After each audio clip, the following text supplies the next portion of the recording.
Alors, chers amis abonnés à ID Prévention, nous allons parler d'un petit changement qui a de grandes conséquences, c'est le passage du CHSCT à la CSSCT. Alors, Fabrice, ce petit changement-là, est-ce que c'est juste un petit changement ou est-ce que derrière, ça a des grosses significations? Alors c'est un changement important et majeur. Le CHSCT, qui était une instance indépendante, est simplement remplacé par une commission.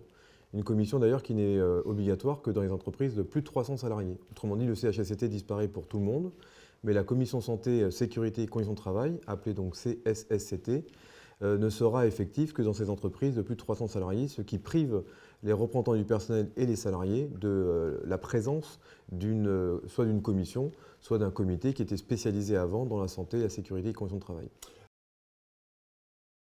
Alors elles vont être définies par le comité social économique. Principalement, elles vont être tournées autour des inspections que vont devoir mener les élus dans l'entreprise pour repérer les risques professionnels. Ils pourront aussi être appelés à intervenir sur des enquêtes accidents ou en cas de danger grave imminent. Et ils pourront faire des propositions d'amélioration des conditions de travail. On pourrait presque le croire, si on regarde dans le détail, la commission santé n'est pas une instance indépendante, contrairement à ce qu'était le CHSCT. Les membres d'ailleurs qui y siègent sont des membres qui siègent déjà au comité social économique et donc qui n'ont pas d'indépendance réciproque.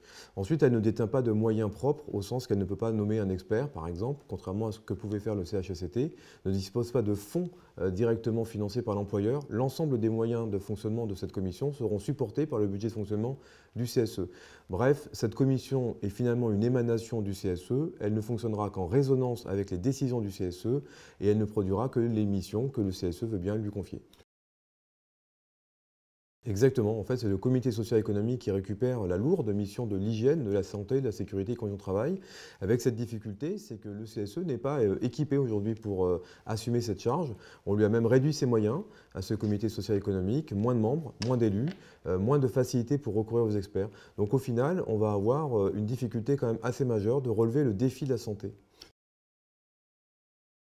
Alors moi je conseille de structurer en fait le fonctionnement du CSE en pôle de compétences, prendre quelques membres pour s'occuper uniquement des questions de santé, de sécurité, d'autres s'occuperont des missions économiques et sociales telles qu'on pouvait les assumer avant avec le comité d'entreprise, et puis certains seront sur le terrain aux côtés des salariés pour traquer les inégalités de traitement ou les discriminations. Si les membres du CSE ne s'organisent pas en pôle de compétences, s'ils ne se transfèrent pas un certain nombre de tâches sur les élus, en particulier les titulaires qui sont dépositaires des ordres de délégation, ils n'y arriveront pas. Je ne crois pas au fait qu'un seul élu puisse honorer 3 missions en une tout au long de l'année durant tout un mandat.